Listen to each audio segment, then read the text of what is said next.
Susanna approached the Psalms clinic with a very particular request. Do you have any psalms for those of us who are under threat? Are you threatened? Who is threatening you? The doctor. Susanna told them that she had just left the clinic and that her chances of life were very slim. She had a heart problem. If she did not have surgery, her heart would stop beating at any moment. On the other hand, having the operation was also a risk because the chances of dying during the surgery were very high. I don't know what to do. I feel threatened between a rock and a hard place. Dad quickly remembered which psalm she needed. Susanna, once the Israelites were trapped between the Red Sea and the armies of Pharaoh. They were threatened and without escape. And what happened? They printed Psalm 114 for her and gave her the task of reading it prayerfully and returning the next Saturday to the Psalm clinic. You can find the answer in this psalm. We will pray for you as you return. Sabbath School Like presents the series Psalms. Lesson 4, The Lord Hears and Delivers.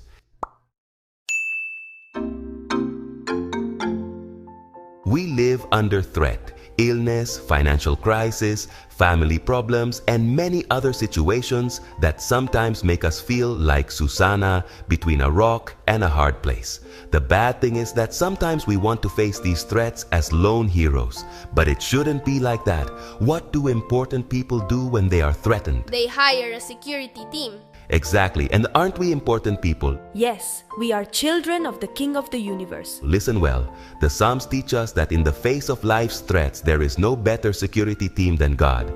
David wrote, "You have searched me, Lord, and you know me. You know when I sit and when I rise. You perceive my thoughts from afar. You discern my going out and my lying down. You are familiar with all my ways." Isn't that what a security team does? Study all the movements of its protege, how he sits, how he rises, how he thinks, what his ways are. Even so, a human security team can lose sight of its protege. But David knew that God never let him out of his sight. Where can I go from your spirit? Where can I flee from your presence? If I go up to the heavens, you are there. If I make my bed in the depths, you are there.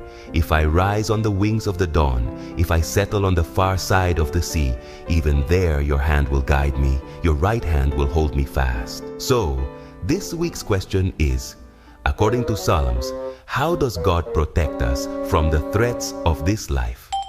Threat level 1, the everyday level. If you were treated with the best antivirus in the world for your computer, when would you install it? Before or after being attacked by a virus? Before being attacked. It would be unwise to install it afterwards. Exactly. We don't know when the attack is going to come, so the computer must be protected every day. Shouldn't we do the same with God? Why seek His protection after the attack when God offers us His protection every day? The psalmist David was a smart one. I have set the Lord always before me. David sought God's protection every day. Why? In Psalm 121, he gives us some reasons. He will not allow your foot to slip. On the road of life, we can slip and fall at any time. But if we invite God to walk every day with us, He will not even let us slip. He who keeps you will not slumber. Have you ever seen a watchman asleep? Well, let's hope not, because a sleeping watchman is a walk in the park for thieves. The promise here is that God, our watchman, will never fall asleep. The Lord is your shade at your right hand. Did you ever, as a child, try to run away from your shadow? Let me guess, you never succeeded. Well, God is willing to be like your shadow. Don't you think that's wonderful? But there's more. The sun will not harm you by day, nor the moon by night. The Lord shall preserve you from all evil. He shall preserve your soul. We do not have to wait until we are under attack to seek a God who is willing to protect us on the daily level of life. Seek Him every day, and the Lord shall preserve your going out and your coming in from this time forth and even forevermore. Threat level 2, the invasive level. What is a refuge? A place where we can be protected. And when do we look for a shelter? When the threat is imminent. Listen well. We have all sought shelter at one time or another. When the sun invades us with full force, we take refuge in the shade. When it is the cold that invades us, we take refuge in warmth. If the rain invades us, we take shelter under a roof. And so there are shelters for all kinds of invasive threats, bombings, hurricanes, and some have even created shelters for a hypothetical extraterrestrial invasion. But where do we go when we are overcome by pain, guilt, fear, anguish, or the fiercest attacks of the devil? The psalmist not only saw God as his protector on the everyday level of life, he also saw him as his refuge on the invasive level. Whoever dwells in the shelter of the Most High will rest in the shadow of the Almighty. I will say of the Lord, He is my refuge and my fortress, my God, in whom I trust. Psalm 91 has been throughout history like a map that leads us to the safest refuge, God. This psalm is full of metaphors that help us to understand it.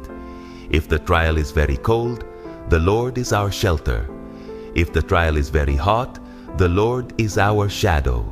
If there is a massive attack, the Lord is our refuge and fortress. If they want to hunt us down like a predator hunting a chick, the Lord is the mother eagle who will cover you with his feathers, and under his wings you will find refuge.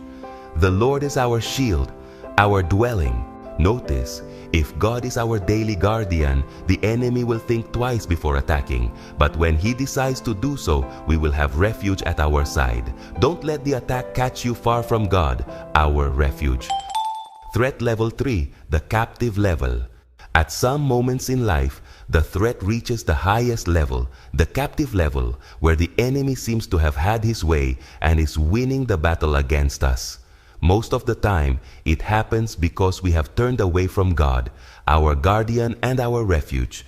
And when we want to react, it seems too late. As it happened to Samson, he turned away from God, lost his protection, and fell into the hands of the Philistines. But other times it happens even when we have not turned away from God. As it happened to Job, whom Satan asked to attack, and God allowed him to do so in order to strengthen his faith. Right. But whatever the case, it is enough to cry out to God, asking Him to come to our aid. Sometimes, like with Samson, a short prayer is enough. Other times, like in the case of Job, we have to pray and wait. But at the right time, God always comes. Psalm 114, the one prescribed to Susanna at the Psalms Clinic, reminds us of what God did for the Israelites when they were between a rock and a hard place. When Israel came out of Egypt, the sea looked and fled. The Jordan turned back. What was it, sea, that you fled? Why, Jordan, did you turn back? Then comes the great answer. At the presence of the Lord, the earth trembles. He is our deliverer when we are on the captive level. It doesn't matter if, like the Israelites, you are caught between the Red Sea and the armies of Pharaoh. God can open the sea. Susanna understood this and decided to go to the surgery room with confidence in God. She made God her daily guardian, her safe haven, and her deliverer. She gratefully returned to the Psalms Clinic saying that she no longer felt threatened. The righteous cry out, and the Lord hears them. He delivers them from all their troubles. Sabbath School-like invites you to continue studying the series, The Book of Psalms. Don't forget to share this video and subscribe to our channel. It's totally free. Remember that together we can grow more.